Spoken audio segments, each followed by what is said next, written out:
Just a second.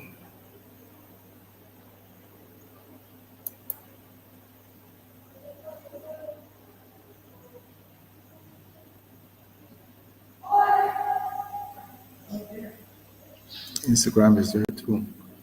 So you're ready.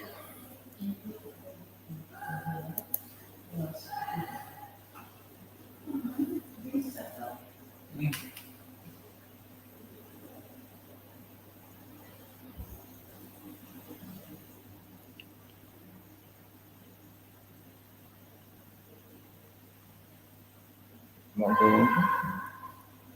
Did not get anything?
The microphone is on.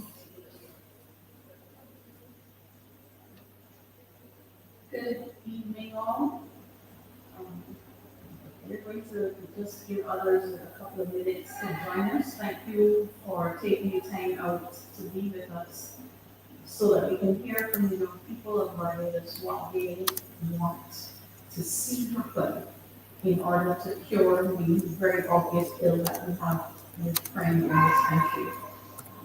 As we have the conversation with young people, we don't just want to limit it to a particular type of crime. We're hoping that we will think about contributions that we can make in relation to all types of crime, whether it's corporate crime, crime with governments, individual crime, personal crimes, domestics, you name it. We want to hear your contributions in relation to all.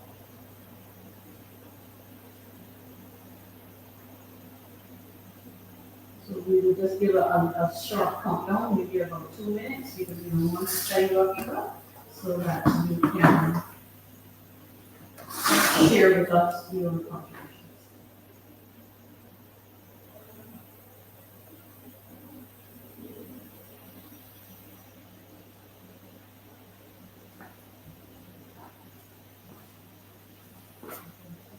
I see that online we have someone all the way from London already. Thank you for being awake. I know it has to be very close to midnight. And I'm grateful that you've taken the time to be here. we're seeing your comments in relation to the audio, and we're also looking to fix that what's new.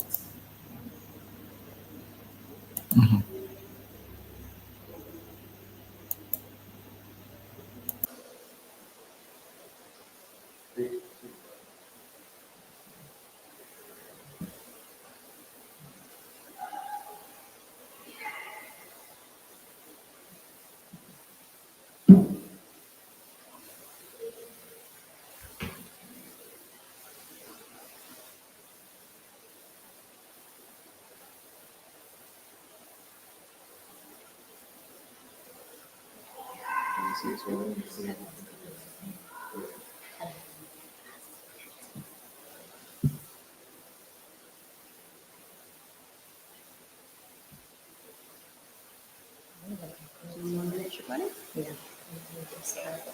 Get started.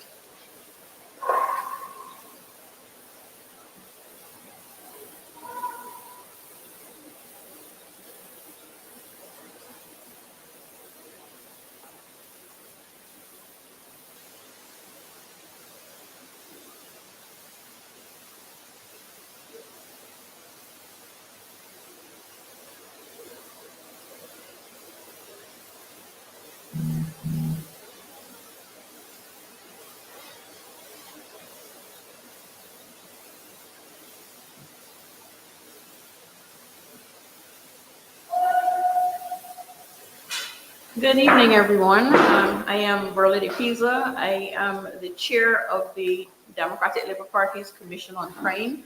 With me this evening, I have one of the appointees on that commission, Shaquani Hunt. She is our youth representative, and she is well qualified to represent the youth. And I'm not just speaking about the fact that she is a young person, but she is our newly minted president of the Young Democrats.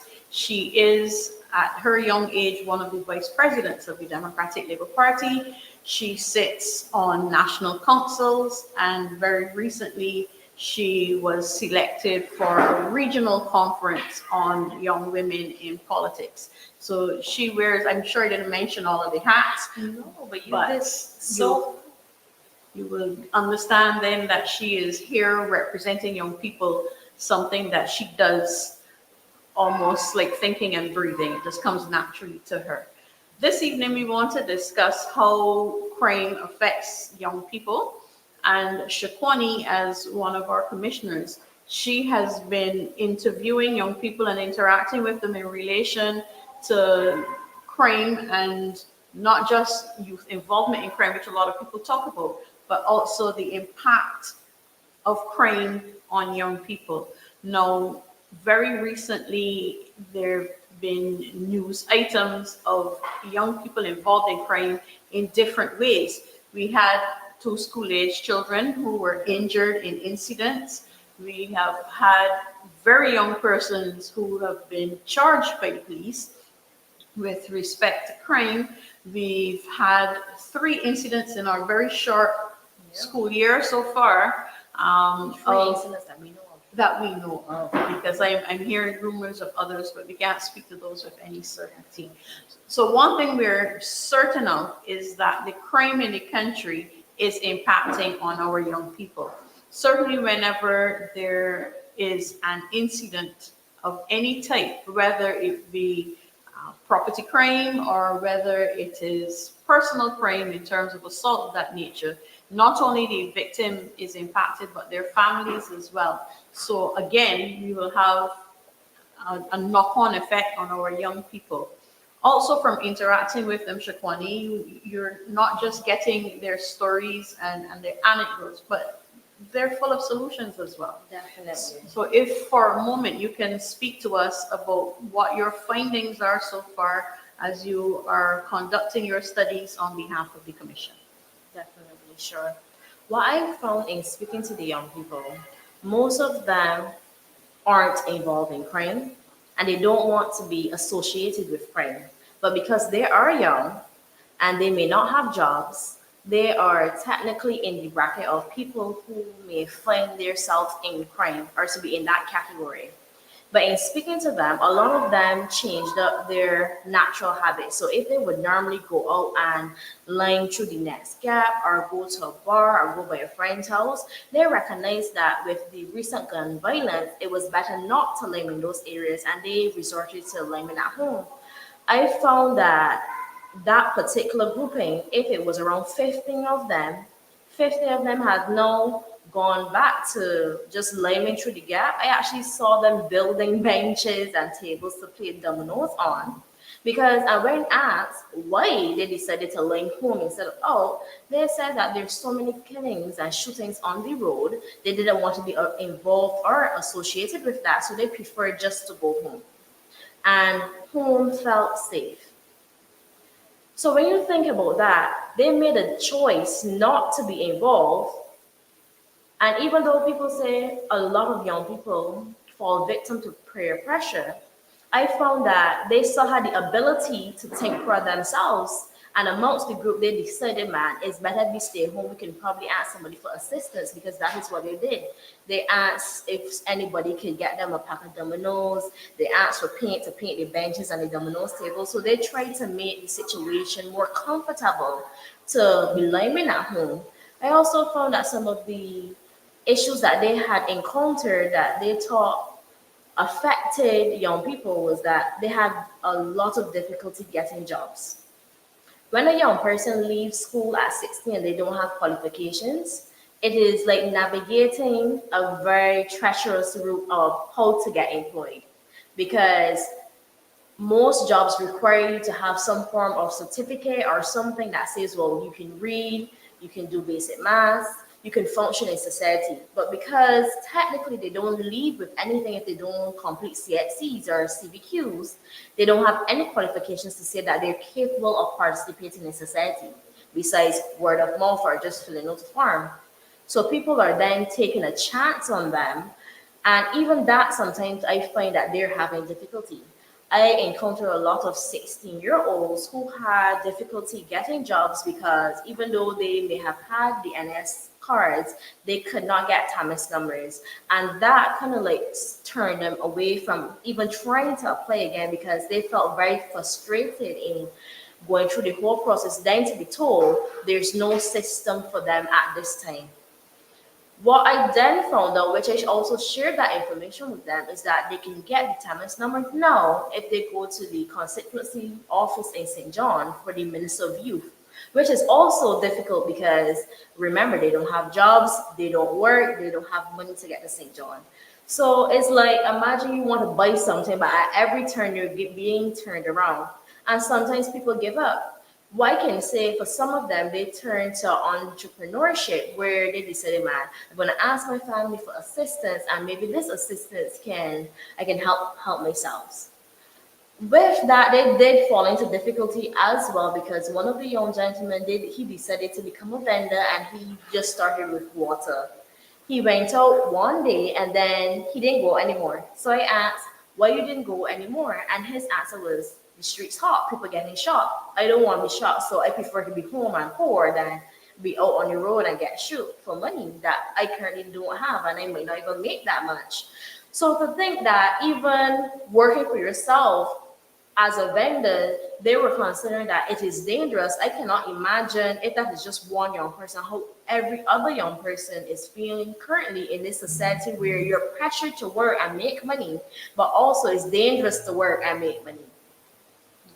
No, you touched on a flashpoint there, and that is that the education system seems not to be servicing our young people. And certainly in our research that we've been doing so far and the responses that we're getting back from our interviews, we're finding that that is a commonplace complaint by young people. In your interaction with young people, were you getting any sense that they were thinking of ways that could assist them in getting ahead in society without having to resort to crime? Yes, a lot of them wanted to do training opportunities, but again, they had difficulty applying for these training opportunities. I know of a young gentleman who was enrolled in one of the what do you call that, BBTV. That was skills training, but now known as BBTV. And for almost half of the year, he was attending classes, and every morning he got to school at 8 a.m. He was sent back home because he had no tutor. The tutor was on sick leave. So every day he went out there and he got frustrated and he asked for assistance in finding out what was going on with the program. So I called to find out what was going on with the program. I called the office. They didn't even know that he didn't have a tutor, even though the tutor was on sick leave. So what they did, they had to extend the program instead of a 1 year program to 2 years so he can just get the education he was supposed to get in the first year in the second year. So it was frustrating. So imagine you're trying to help yourselves, and at every turn you're being set back because the child said he was bored. He was bored. You imagine a person was bored because they wanted to go to school and learn, get further education, but every time they showed up to the school, nothing was happening. They were turned away and told to go back home because they had nobody to teach the course. I feel like something like that should not have been allowed to happen because they should have a plan to hire a substitute teacher if the teacher was going to be on sick leave for such a long period of time. Or just be courteous to those students and send an email saying, well, your tutor will be out of school for this time period. So your main classes, you don't have to come to school. But English, maths, and those other courses, you would have to come for those lessons because why would they need to wait to show up to the facility to find out that there's no classes? All right. Okay, so we're finding that we have an issue with education, and we know that there's also an issue in terms of jobs. I want to touch on another hot button topic, and what are your responses like when you ask about family life? Mm. Well, I will say that is probably the hardest section to navigate because when you find children acting out or young people acting out, home life is very difficult. I always say children don't act out for no reason because they don't. Just think about you as an adult. You wouldn't cry or you wouldn't shout for no reason. So it is the same for them. But it's difficult for them to navigate those feelings because we are not taught as young people how to address our feelings in terms of those situations. A lot of these young people either don't have family support. The family itself is struggling, so they don't have stuff like water or electricity in the household. So even though this is the modern age, a lot of people do not have water or electricity because when you miss 1 or 2 payments and you get turned off, sometimes to get reconnected is a longer process, especially if it is off for a long period, and you may need to get a whole overall inside the household. And that is difficult. Most households in Barbados also have our extended households. So sometimes you may be sharing a bedroom with 4 to 5 people, so there's no privacy. So you find that young people gravitate to being outside because that is their space, their alone time.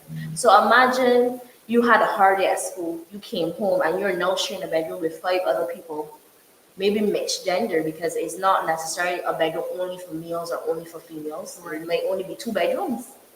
So how do you have your own privacy or your own peaceful environment to do homework, study, or even reflect on your day when you have to be in a situation like that? I know everybody can't get out of it, but that is something that is hard for them. I remember being younger and being told that you're young, you don't have anything to worry about. And that in itself, it is. I don't think people understand that even though you're young, you still worry about things. Being young does not make you forget about the struggles in life, or it doesn't make you forget about the struggles in home life, because if life at home is hard, at school is going to be hard as well. Okay, now you ended there on a topic that we try very hard as a society not to speak to, and that is how the pressures of society affect young people. In the last few years, we've had a number of suicides. We've had a governmental response to it in terms of a hotline to call. Um, but we don't have the same level of, I'll call it respect for mental health issues as we have for, say, our physical health. In terms of our young people, because they tend to be the demographic that is more acutely represented when we hear of suicides. Um, were they able to articulate the pressures that they are feeling, both from society and also from within themselves? Yes. Most young people can articulate what is wrong with them. The issue comes is when they tell an adult and then you're told nothing is wrong with you. You're fine. Black people don't do counseling. That's not us. When you think about our culture as Barbadians, we don't really suggest that people should get counseling. It's always shunned upon. And then when you hear people getting treatment at the psychiatric hospital, they're referred to as mental. So you automatically think that only mad people get treatment there. So the stigma attached to it is very, very negative. If you've ever been to the facility to help somebody go through assessment, you would know that that is not what it's about. You see regular people there, people come in their work clothes, they go and get assessed, they go and get the treatment. There's also units inside that facility for counseling for children who are having difficulty at school, who have anger issues. So there's not only mad people as the public would associate them as there. They have solutions and facilities and programs to assist the public. So I think we first need to strip away the stigma on it and probably do a rebranding of the whole facility and its name, because the stigma is attached to what it is called. We need to do a open day basically where people can come in and see how treatment sessions will work, the facility is like, because people associate it with people only come there when they're having mental breakdowns or when they're permanent residents. So they probably need to do a session or be more public about how people can get help there, what are the opportunities, and even invite the schools and principals to engage with them at that level. Okay. So we've talked about some of the social issues that are affecting young people. I want to just spend a moment to speak about one of the interviews that I conducted with a young man who very openly said that his involvement in crime was about the pressure that he feels to support his family. No. Young men, in particular, as fathers, have been stepping up more in recent times than they used to before. You're seeing more young men rearing their children. They have them on their hips, they're taking them to school, they're taking them to social events, and it is a welcome change. What would you suggest, given the information that you've been gathering, that can assist young parents, especially young fathers, to be able to meet those pressures head on, so that they will feel confident that they can be good role models and also be good providers within their households? The first thing I would suggest is that there are parenting classes. Sometimes it may be hard to find, but Paradox usually runs some. I've seen some other private entities running programs as well, and there are other organizations that just help men. So you can go and talk about your issues, and other people can give you advice on how they will navigate those situations. Because one of the things that they need to recognize, it is okay to ask for help. Nobody's going to judge you, but you need to indicate that you need assistance so that somebody can know how to guide you. I encountered a young gentleman who was a father, and I remember somebody mentioned to me, I don't think the two young parents were mixing this baby formula correctly, because they saw them mixing it and they thought that they weren't doing something right. So I said, you know what, I'll go and speak to them. I read the instructions because obviously I don't know anything about mixing any baby formula. But I read the instructions and then I asked them, how do you mix it? And then they told me, they said somebody showed them and they told them that they put in 2 scoops. I said, okay, that is fine. But it also has an age range. So because you start at 2 scoops, that doesn't mean you stay at 2 scoops. But they didn't know. They said because the person explained it to them like that, they just thought that it was you stay at the 2 scoops forever. So I explained to them that there are particular stages for age ranges, and that as the baby grows, you need to look at the back of the instructions, and it will tell you how much formula you would need to add to this water. Right. So I said, didn't you realize that the baby was drinking more than usual, like other baby? They said, yeah, they were making probably like 12 to 15 bottles a day when you wouldn't have to if it was heavier.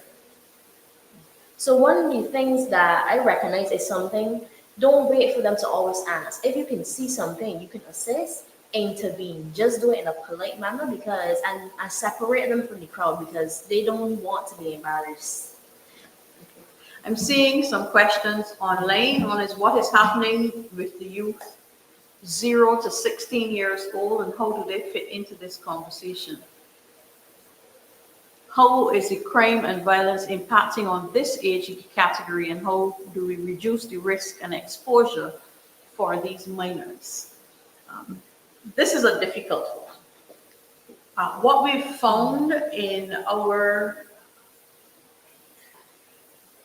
so far in our research is that reaching out to minors is difficult, if not impossible.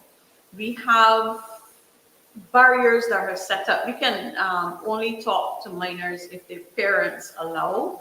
That is the first limitation. The second limitation is that we don't have direct access to schools. For instance, schools were invited to participate in this event, but maybe it is too public an event for the schools to have any control over participation out of school hours. So it is more difficult to get that information, but it is a very valid consideration because what we're speaking about here in terms of young adults tend to be parents.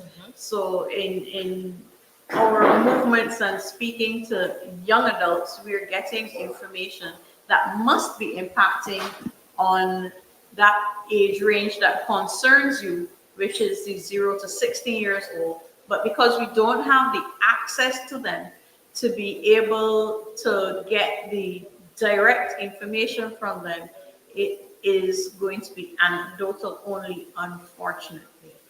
If you do have a suggestion as to how we could breach that barrier, then we are happy to accept the suggestion and to move forward. There's another query asking if there are other young people on the commission who can contribute to the conversation. Absolutely, there are other young people on the commission. Shaquani is representing on the commission in that segment, but we have 2 others. One who is a social worker. She's a young social worker, Kelly, and we have a young attorney, Simon, who is reporting from the court perspective, and he will have a component dealing with juvenile justice as well.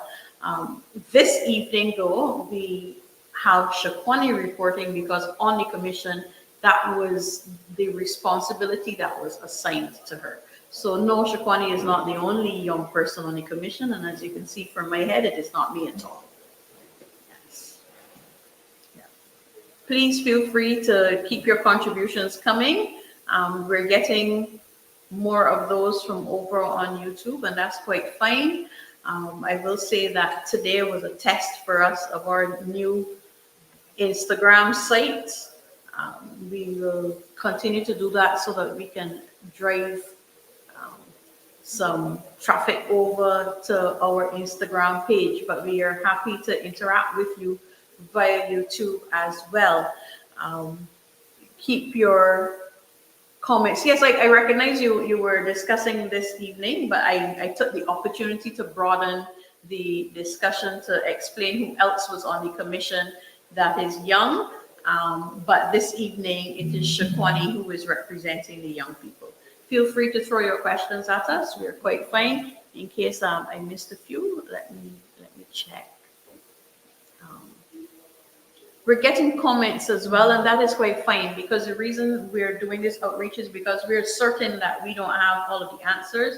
We're certain that even with the questionnaires and the interviews that we are doing, that we're also not going to reach everyone. And we're also taking written contributions. So if you are not willing to speak up in a public forum, but you have contributions that you wish to make, we've been getting quite a few of those, and they've been very, very useful. I'm seeing a comment, again, lack of work and poor examples from adults at home. Shaquani, let's deal with the role models, not just at home, but within society as a whole. What have your findings been as you move around and have the interviews with young people? What I found was that community don't raise children anymore. So the communities have stepped back from being involved with raising children. And I think that impacted a lot of young people in this generation, because I remember when I was young, if somebody outside told you something, that was the standard. You didn't have to call your mother, you didn't have to text your mother. That was what it was. And if you did anything different from that, when you get home, you will be in trouble. I'm so amused to hear you say when I was young. I thought When that I was younger, when I was younger, because when you think about it, no, a parent might now say, "Don't hit my child, don't tell my child anything," and that turned people off from intervening. Because when you think about, okay, you're correcting somebody's child, and then somebody might say, "Oh, if you touch my child, I might beat you." So you now have no step back, and if you see them doing something wrong, you're not going to tell the parent anymore. You're just going to mind your business. People, as the public will say, "I'm going to mind my business and drink my tea." So they're trying not to get involved in it, even though they've seen them go astray. They're stepping back because they're afraid of what the parents might do to them if they say anything. Because everybody believes that their child is an angel. No, I can use this expression and have it be meaningful. And that is, back in the day, church also played a significant role in molding the minds of young people. What is the attitude of young people from your reporting? What I found out is that church is not enforced. It doesn't matter the religion, it's not enforced as much as it was when I was also a little bit younger. We had to go to church Saturday, Sunday, Thursday, almost Tuesday. They had an activity at the church every single day. There was youth night, there was dancing, there was Bible school, there was Bible study, there was steel pan. I remember being at church some days from 7 a.m. to 2 in the afternoon, and you were exhausted by the time you got home. There was no time to give trouble because you were tired. The only thing you could do was prep for school, do homework, and get ready for bed. So I find that now, when parents give children the option to decide if they want to go, that option give them opportunity to do something else. Because even if my mother didn't go to church, I went to church with the gap. It wasn't only me, and it was at that time it was at least 15 of us holding each other hands in pairs of two, walking up the hill to abundant life. So you can imagine the gap children went to church. So because we don't have that kind of community connection anymore, you'll find maybe one or two may go to church, maybe one person may go in the vehicle, but no, it's not enforced that one child doing something, all must go and do it as well. You find that disconnect. I have a question from online on Instagram. A person is asking, what is your take on the relevance of Black life in Barbados? Okay. I will say that my portion of the interviews has been the outreach on the blocks. And I picked that one for myself because I feel an affinity, not that I have been a part of the block, but in my professional life as a criminal defense attorney, I interact with them on a regular, and they reach a level of comfort with me that they can discuss their issues that are underlying. It ties in with the research that you've been finding, and that is that the outside space becomes a family and a home. We've adopted the term block. It is almost a part of our vernacular now that when we speak about blocks, and we know that there are certain areas in Barbados that have garnered to themselves bad reputations. What they're saying though, and I'll give their perspective and then I'll give mine. What they're saying though is that there really is nowhere else for them to be. The home life, as you quite rightly pointed out, may not be the best. There is overcrowding in the homes. I've been to government units that had 18 people living in them. This is not even exceptional. And they gravitate to outside because there's somewhere else to be. There is one study done on Barbados which reported family members sleeping in shifts because there's so many in the house and only so many beds. And again, they gravitate to outside. Believe it or not, the block has quite a similar structure, as in there's the head of the household. There, others who follow instructions, and so there is a feeling of oneness and family life on the block. If it can be harnessed for good, that is great. But like most other things, like the atomic bomb, you can either drop it on Hiroshima or you can use it to split the atom for medical good. So similarly, groups of young persons gathering in a particular place can be harnessed for good. And perhaps as a society, we need to be the ones reaching out to them because they're already feeling a disconnect. So we need to be the ones reaching out to them to see how we can bring them back. Somebody answer follow-up questions to that. What about the role of community clubs? And this is the thing, because if we can find somewhere else for them to be besides on the block, then I'm pretty certain that they will go, so long as there are activities that are attractive to them. So it can't be that those of us who are sitting in the boardroom come up with the solutions, put them out there, and then grumble when they're not attractive. We need to first speak with them to find out what it is that they're interested in doing, and then finding ways to facilitate. One of those has always been community centers. I am confused and flabbergasted as I move around the country and I find them under lock and key. Exactly, they're under lock and key. Very, very confusing. And it really is a disservice to communities when they're not allowed to be open. And I put it that way because somebody has a key. So I put it as in they're not allowed to be open.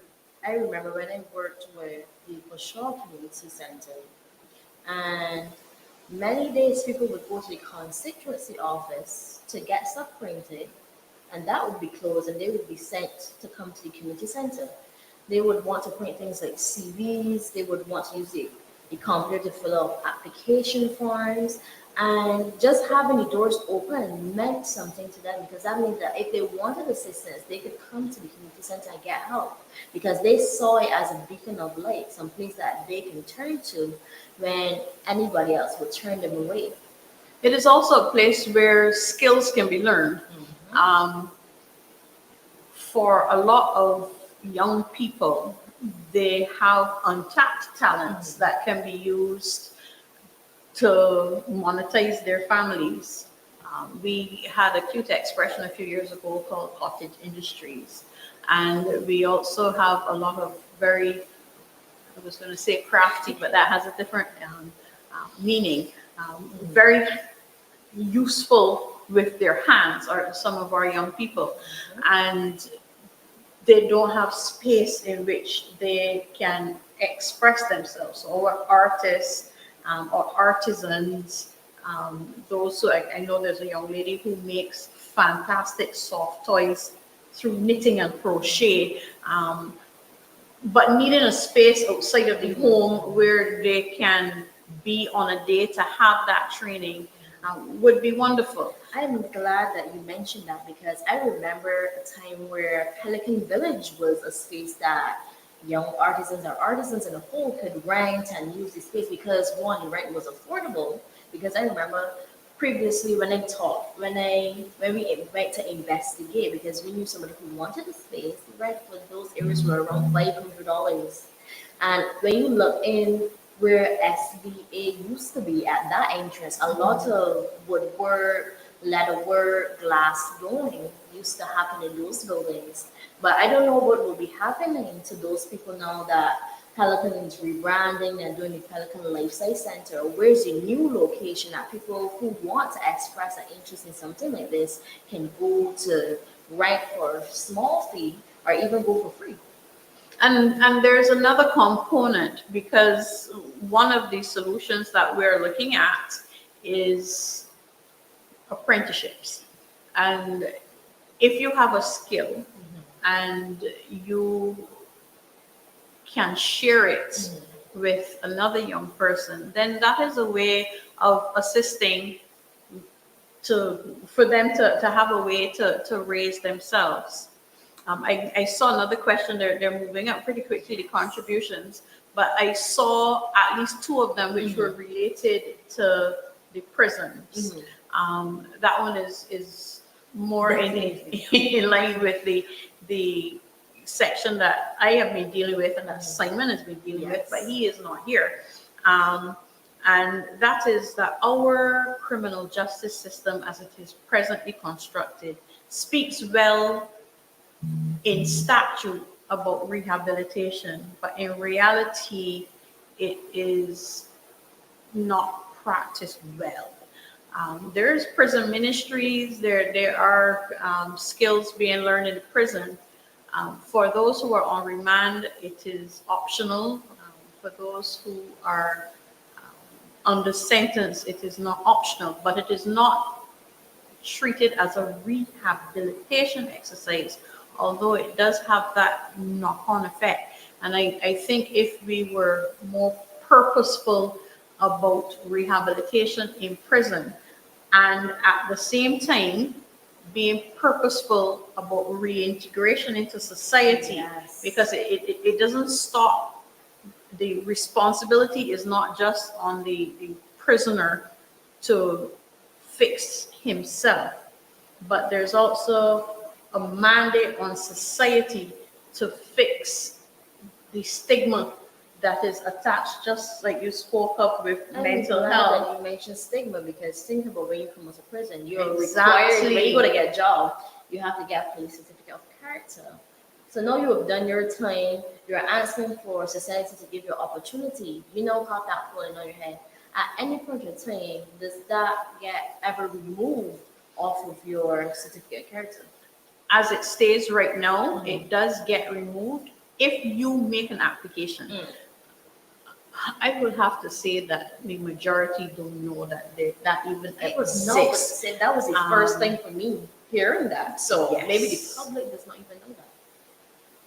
But there should know that police certificates of character are online. There should be some automatic system falling in line with the legislation, 5 years for minor matters and 10 years for more serious matters, that they automatically fall off of their register. I mean, we would not want them to be disregarded entirely because sometimes they're relevant.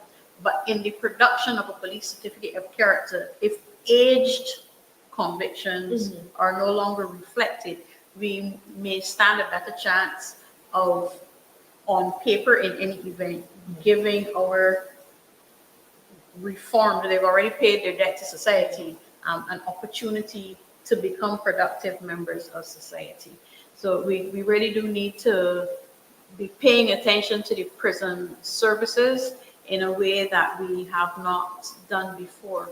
I'm seeing this is going backwards, but I'm seeing a comment in relation to Sunday school being a thing of the past and FETs replacing weekend activities.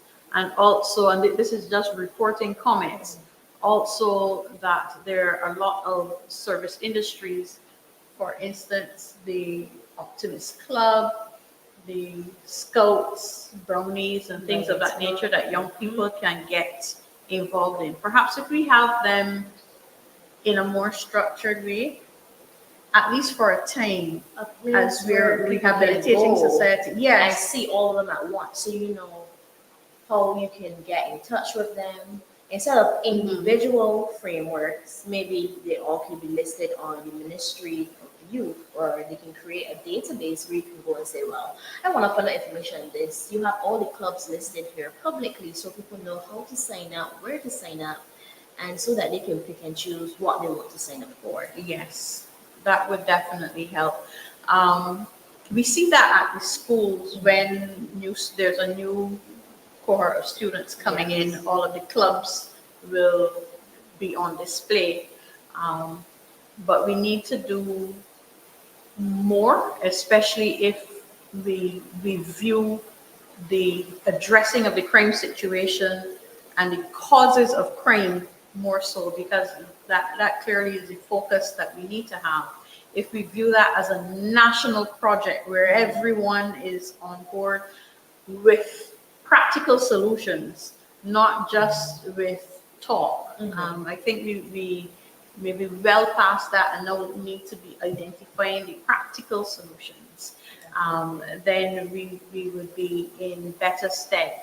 I'm seeing another question here. What factors influence recidivism in Barbados? Is lack of family support the main factor, or lack of housing? Now, our own study has not been focusing on recidivism, but a fellow criminologist has done extensive study on recidivism.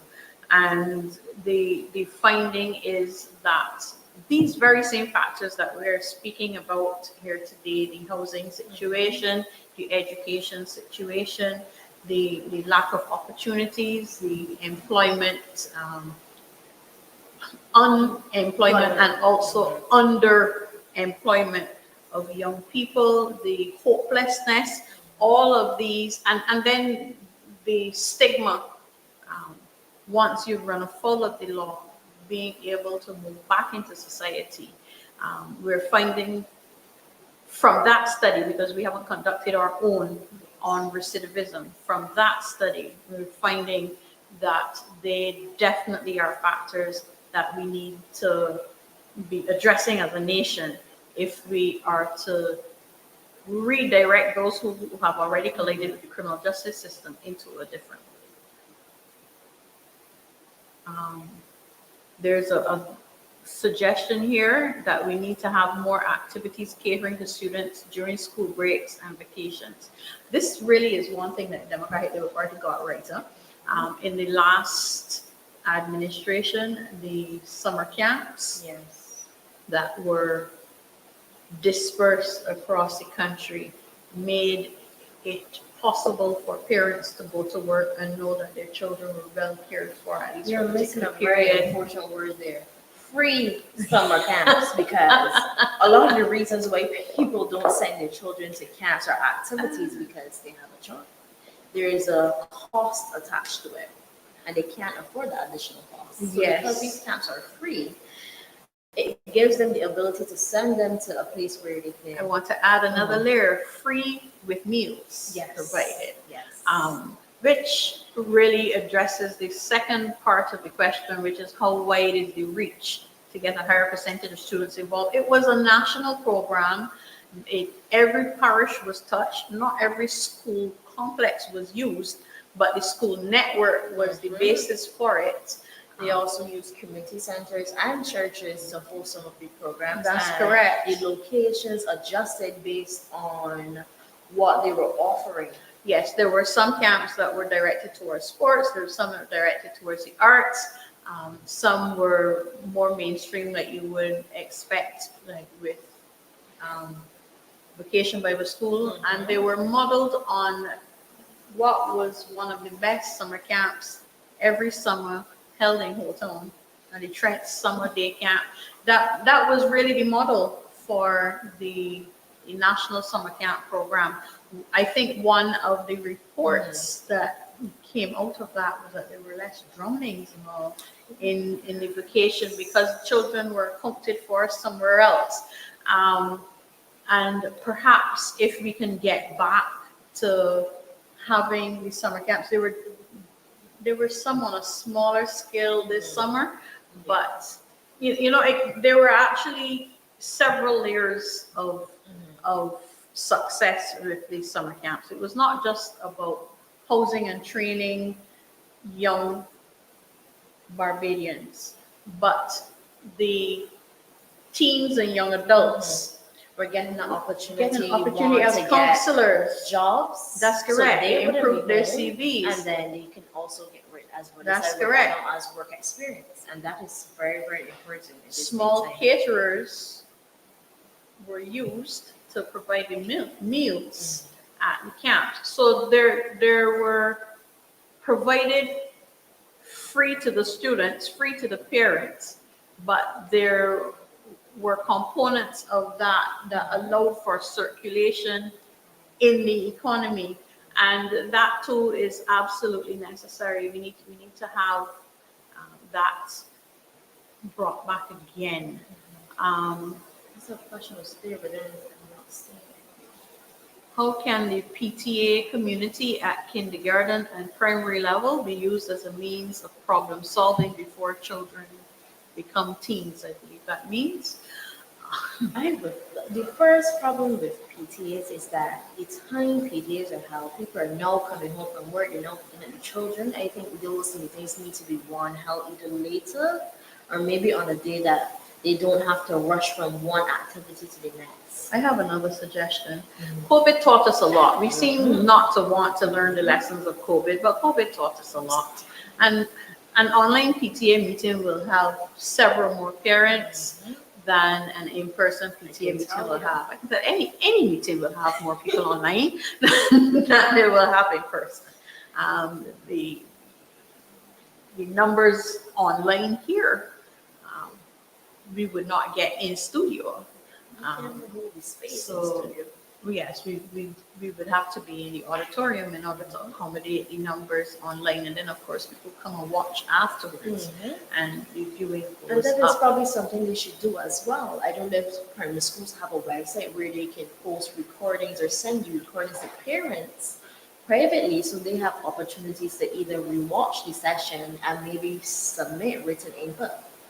Because some parents may work night, so they're not able to go to the meeting while it's happening live, but if they wanted to, they should be able to access a link or something like that to rewatch it later. Yes.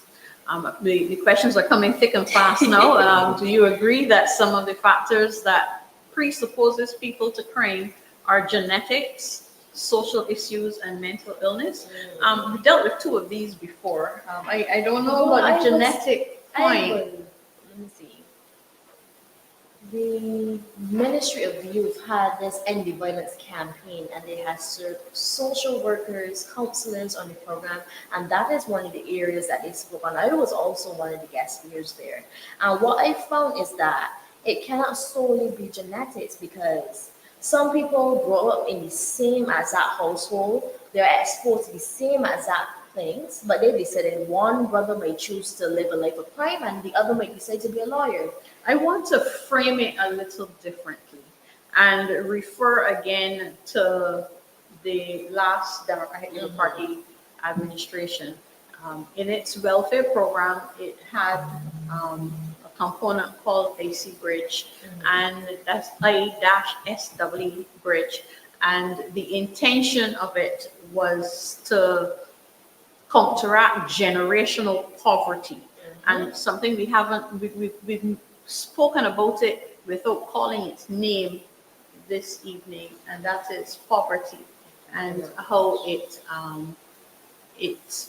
impacts on the decisions that people make to step outside of society.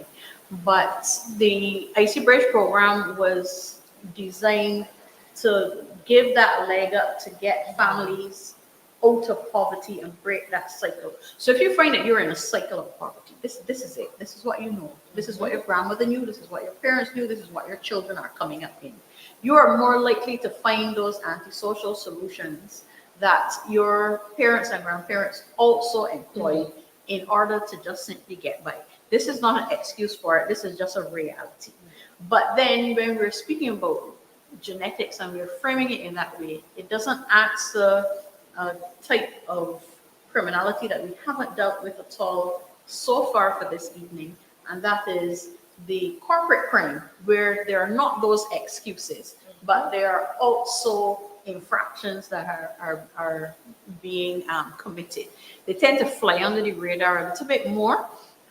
They tend to be what in inverted commas called victimless crimes, but obviously it's an impact on the economy. It is prescribed by law in any event, and it does also have an impact on society. It may not be as visible.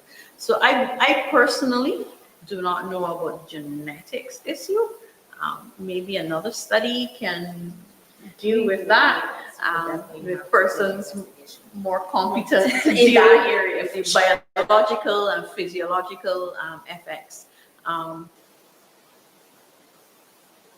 Don't think y'all answered in relation to exposure to destructive music in society. Would one be a dictator to block certain internet access and banning bad music on radio regardless to a clean version? What I will say is that how do we know exactly that this music is the cause of the problem? Because you may listen to that music, I may listen to that music, I may hear something else. So maybe we need to monitor and watch how the child reacts after they listen to this music and see if you as a parent need to intervene to say, I need to cut my child off from this type of music or this type of movie or this type of internet, because a lot of young people have social media handles. So maybe you now need to put on your parental controls on their phones and devices to help intervene in that element. Well, that's why I gave my little nervous laugh at the beginning, because I was wondering how you would begin to be the dictator that this person is not recommending, but asking us to consider. How would you go about doing it in an age where literally the World Wide Web is in your house? It's in your hand. It is in front of us right now. How would we? Because even if the government was to find a way to block it, people can purchase VPNs to then still watch it on their own. So that would still present a challenge. I want to use the example of China, which has not, despite their political regime, been successful in excluding. Matter of fact, they have contributed to worldwide spread through TikTok, which started in China. Of course, the best case scenario is that you can only expose young people to good. That is best case scenario. Is it reality? It is not. I don't think that we would get very far, and we would certainly get pushed back. I do recall, though, that there was a time when we did not have the lyrics, the lewd lyrics on the radio. I'm hearing them more now. Before they used to be blocked out, or they used to produce a clean version for radio play. Correct, which is what the person recommended. Yes, that is something that we can probably, the government can probably enforce or ask the radio stations. Or probably ask the radio stations to remember that this is something that they need to enforce as well, because it is important that we control what kind of language is being played on the radio station, because a person in the Zedder cannot choose what they're listening to. So a child on the Zedder cannot choose what they're listening to because they don't pick the radio stations. We have some comments, and someone said the camps were completely incident free. The lunches were prepared by caterers, and the meals were just as good as Brown Sugar restaurant. I love that. Brown Sugar holds a special place in the heart of Barbadians who wanted to eat out but still wanted to eat like Bajans. So I understand that. Someone else says studies with twins debunk assumptions. I believe that would be about genetics. The majority of what we deal with is environmental.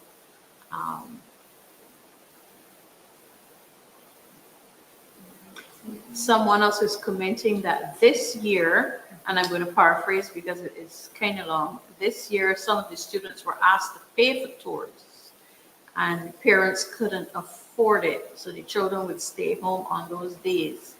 And they're suggesting that government buses could have been used instead of coaches. I think the problem the government is running into is that they have a lack of buses already on the road, but what the government could have done was cover the cost of the coaches. The same way they would pay the buses, pay the coaches. Yes. Because if you're sending your child to a free camp, is the assumption that this person they cannot afford to pay to send their child to a paid camp. Where are they going to get the money for this? I'm absolutely loving this next question. In what ways can the youth themselves be involved in designing and implementing crime prevention initiatives? This is exactly why we were inviting the schools to come, because we old fogies and the younger fogies and those of us who have studied things will be stunned by the gems that fall from the mouths of young people, because they observe and assimilate in ways that we cannot imagine. They also are more immersed in what is going on currently, and they have a voice that needs to be heard. We're going to find a way to tap into it. We're going to get, whatever the way is, we're going to try and find a way to tap into it, because it is information that we absolutely need to have, even if we have to bring out a separate report on young people, and so that their suggestions, because I expect that they will be very, very valid. This evening's program is intended to be short because we are targeting young people, and we thank those young persons who came on and who contributed this evening, because we need to have the information. Your comments, we couldn't get to speak to all of them. We picked out the questions that were the standouts amongst them and the comments that were standouts amongst them. But definitely this is a nationwide exercise, one that we acknowledge from the outset could not be achieved only in a boardroom. There must be the outreach. We're supposed to have one more town hall meeting, but we may need to stretch them because we've been getting feedback. For instance, we've been having the town hall meetings, and someone said, in all that you've been doing, there's not been any discussion yet on domestic violence. And it is a big issue that we need to be concentrating on. So whilst this one was concentrating on the youth, then we wanted to have we have had a different focus at each town hall meeting. And the suggestions that we keep getting mean that we probably need to have a few more than we had planned. We don't want to run over the deadline that was given to us by the Leader of the Opposition for the submission of the report. But perhaps what we could do is keep an ongoing study after the submission of the report to refresh the information on a regular basis. The contributions have been fantastic this evening. I want to thank all of you who contributed. I'm noting again that there is interest in hearing from minors, and we're going to have to find a way to tap into that resource. I'm seeing someone else with that comment about how we deal with them, especially as it relates to their trauma from their experiences towards crime. I want to thank all of you for taking the time out this evening to join with us in this live. We have taken note not just of the ones that we highlighted, but all of your contributions.